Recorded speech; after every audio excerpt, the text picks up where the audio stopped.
तो आज हम बात कर रहे हैं जिस तरह से सुप्रीम कोर्ट में नजरसानी की जो अर्जी दाखिल की गई थी उसको सुप्रीम कोर्ट ने खारिज कर दिया। वीवीपैट के जो 50% पर्चों के मिलान को लेकर, और ये कहा कि जिस तरह से पहले जो रूल बनाया गया था कि हर असेंबली हलके के 5 ऐसी मशीनों का मिलान किया जाएगा, उसी पर ही कायम है सुप्रीम कोर्ट। उसने कहा कि एक मामले की बार बार सुनवाई नहीं की जा सकती है। हालांकि बहुत मैच्योरिटी का सबूत देते हुए तमाम जो पार्टीज वहां पर मौजूद थी, जो 21 पार्टीज वहां गई थी, उन्होंने कहा कि हम एक्सेप्ट करते हैं, हम इज्जत करते हैं सुप्रीम कोर्ट की, लेकिन उसके अलावा इस पर लगातार सियासत जरूर हो रही है। तमाम मेहमान मेरे साथ मौजूद है जिनसे मैं बात कर रही हूं। दिनेश जी, लोग सवाल ये पूछते हैं और ये कहते हैं कि जब कभी भी कोई गलत वोट जाता है तो हमेशा बीजेपी को क्यों जाता है, किसी और पार्टी को क्यों नहीं चला जाता?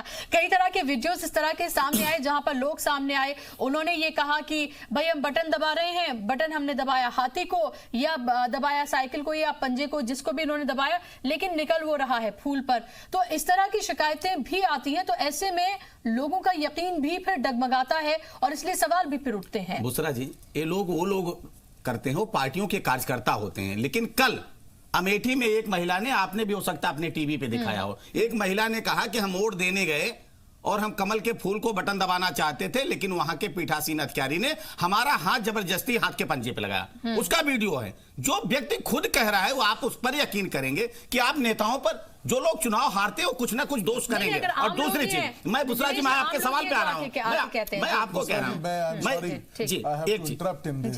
बिकॉज इसमें इलेक्शन कमीशन ने उस वीडियो की जांच की है और उसे गलत खारिज कर दिया है। लेकिन उस महिला का मतलब किसी कार्यकर्ता का नहीं था। नहीं, वही मैं कह रही हूँ, बहुत अच्छा, चलिए उसको चुनाव ने खारिज कर दिया, उसको हम मान लेंगे। चुनाव आयोग ने ईवीएम को चुनाव ने सही कर दिया, उसको कोई मानने को तैयार नहीं हो रहा है। दिक्कत यहां है बुसरा जी। दूसरी चीज मैं ये कह रहा हूं, जो संतोष जी ने कहा कि 82 में पहली बार ईवीएम आई, सरकार किसकी थी?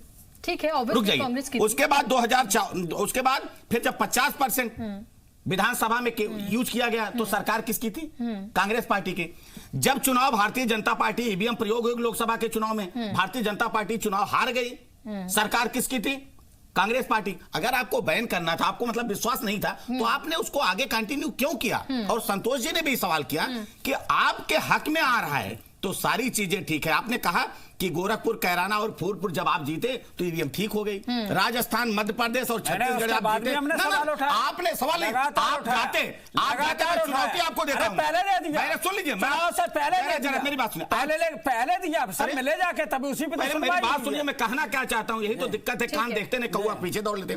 मैं ये कह रहा हूं कि आपको चुनौती दे रहा हूं, आप जाके कहिए कि जहां पर हम चुनाव जीते हैं उन चुनाव को निरस्त कर दिया जाए और बैलेट पेपर से करवा लिया जाए। आप कहिए अगर हिम्मत है तो। यही मैं कह रहा हूं कि यह दोहरा चरित्र नहीं होना चाहिए।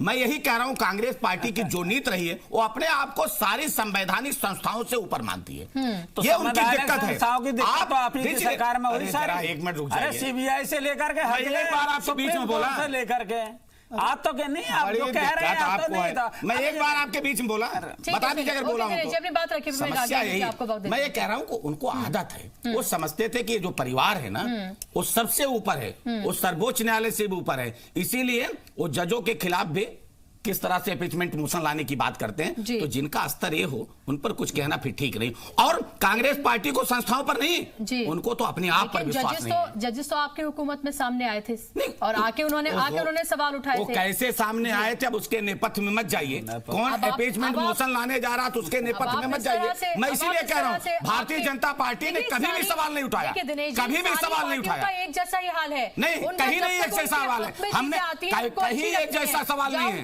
कहीं एक जैसा सवाल नहीं है। हम सारी संवैधानिक संस्थाओं का आदर करते हैं। हमने प्रेस कॉन्फ्रेंस नहीं किया, हमने प्रेस कॉन्फ्रेंस नहीं किया, बाकी दलों को लोगों ने प्रेस कॉन्फ्रेंस किया। कपिल सिब्बल चले गए ईवीएम के खिलाफ विदेश में बैठ के वहां प्रेस कॉन्फ्रेंस सुनने। मुझे बता दीजिए ना, आपको कोई शिकायत थी? आपको अभी हमारे साथी भी, समाजवादी पार्टी के साथी भी कह रहे थे कि यहां बैन है, वहां बैन है, यहां बैन है। आपको हिंदुस्तान पर यही दिक्कत है कि विपक्षी पार्टियों को हिंदुस्तान की संस्था पर नहीं भरोसा है, हिंदुस्तान की सरकार पर नहीं भरोसा, वही मैं सरकार पे नहीं है, बिल्कुल भरोसा नहीं। आपको किसी पे नहीं, बिल्कुल उसमें तो कोई शक है आपको अपने आप पे भरोसा होता तो आप मायावती के साथ ना जाते। अगर कांग्रेस आपको भरोसा होता है कांग्रेस पार्टियों के सामने, फिर आप बोले तो आपका कथा बीमारी ठीक करके बैठा मेरे साथ कम से कम आपका भाषण थोड़ी सुनूंगा, क्यों नहीं सुनेंगे? नहीं भाषण आपको सुनना पड़ेगा। मैं बोलिए, जिनसे बुलवाइए, ठीक है, चलिए राघवेंद्र जी बोलेंगे तो हम बीच में बोलेंगे। नहीं, मैं ये कह रहा हूँ, हाँ, क्या कह रहे हैं? इन्होंने जिस तरीके से भाषण दिया पूरा, तो आपको सुनना पड़ेगा। मैं भाषण दिया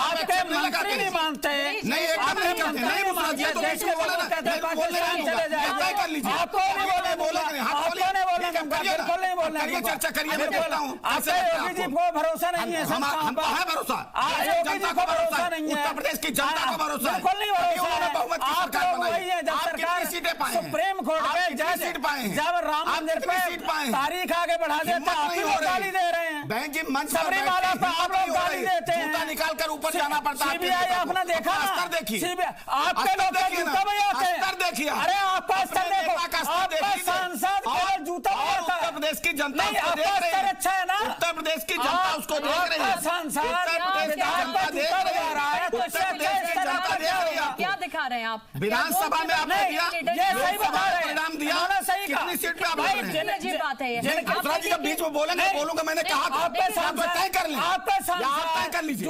मैं एक व्यक्ति के बीच में नहीं बोलता हूँ, लेकिन जब मैं बोलता हूँ तो बीमारी हो जाती है, और वही बीमारी ठीक कराने मायावती के पास गए, समाजवादी पार्टी वही गए, वही बीमारी ठीक कराने गए, जनता बीमारी ठीक करेगी, जनता ने बीमारी ठीक किया है ना।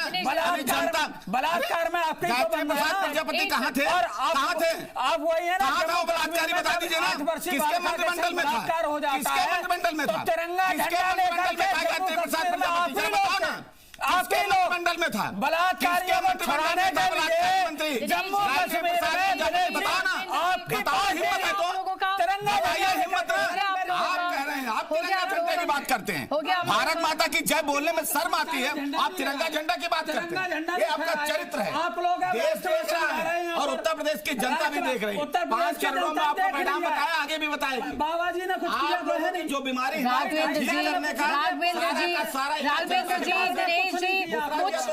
कुछ समझ में नहीं आएगा, कुछ समझ में नहीं आएगा लोगों के, आपके कुछ। अच्छा दिनेश जी, राघवेंद्र जी,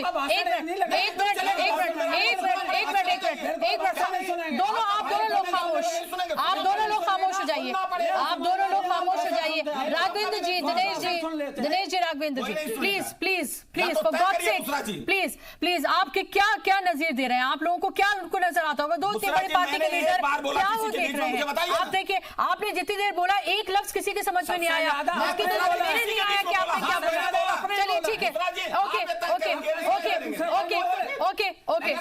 ठीक है राघवेंद्र जी, दिनेश जी, बस प्लीज आप लोगों को मैं मौका दूंगी, लेकिन इस तरह से आप क्या दिखा रहे हैं? जो भी आपने बोला मेरी समझ में आया, लोगों की समझ में क्या आएगा? ठीक है, ओके, चलिए संतोष जी, मैं आपके पास आऊंगी।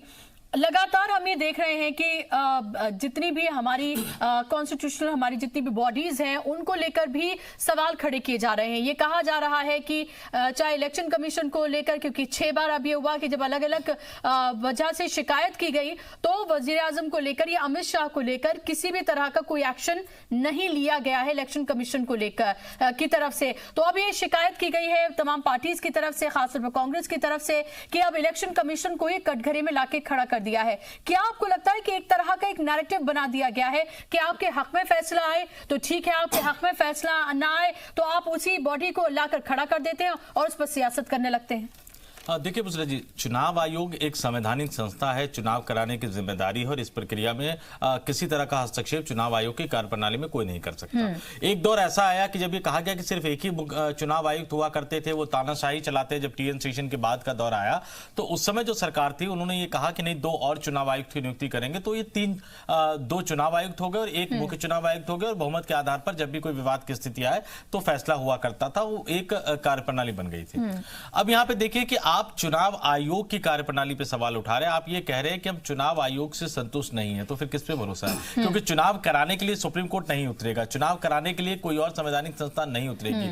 जिस दिन से चुनाव की अधिसूचना जारी होती है, देखिए मैं लगातार कह रहा हूं कि चुनाव की अधिसूचना जारी होती है और जब बाकायदा जीते हुए उम्मीदवारों की घोषणा होकर सर्टिफिकेट देके और लोकसभा के मामले में जब चुनाव आयोग वो सूची राष्ट्रपति को भेज देता है, तब तक चुनाव आयोग के कार्यप्रणाली में कोई हस्तक्षेप नहीं कर सकता। संतोष जी, लेकिन इसके साथ जुड़ा सवाल है क्योंकि आपने टेन सेशन का आपने नाम लिया है, क्यों फिर उस दौर को याद किया जाता है? क्यों ही कहा जाता है कि जब वो इलेक्शन कमीशन हुआ करता था तो नेता जो है वो कांपते थे कि अगर वो इस तरह से करेंगे तो कैसे उनके पर कार्रवाई होगी? अभी यह है कि आज नोटिस जारी किया जाता है, 48 घंटे का, 24 घंटे का, 72 घंटे का बैन लगता है, बैन जैसे हटता है फिर उसी तरह के बयान दिए जाते हैं। तो इसका मतलब तो शायद किसी का डर नहीं है। बुसरा जी, उसी टीएन सेशन के कार्यकाल के बाद जो सरकार हुआ करती थी, उन्होंने बंदिश लगाने के लिए 2 चुनाव आयुक्तों की नियुक्ति कर दी थी। तो देखिए, ये एक राजनीतिक विषय है। अगर आपको लड़ना है, चुनाव आयोग की संवैधानिकता पर आप सवाल नहीं उठा सकते, लेकिन अगर आपको राजनीति मैदान में लड़ना है कि नहीं ईवीएम के जरिए वोटिंग जो हो रही है वो करवाई जा रही है, सरकार को जिताया जा रहा है, तो फिर राजनीतिक मैदान में लड़िए, सदन से लेकर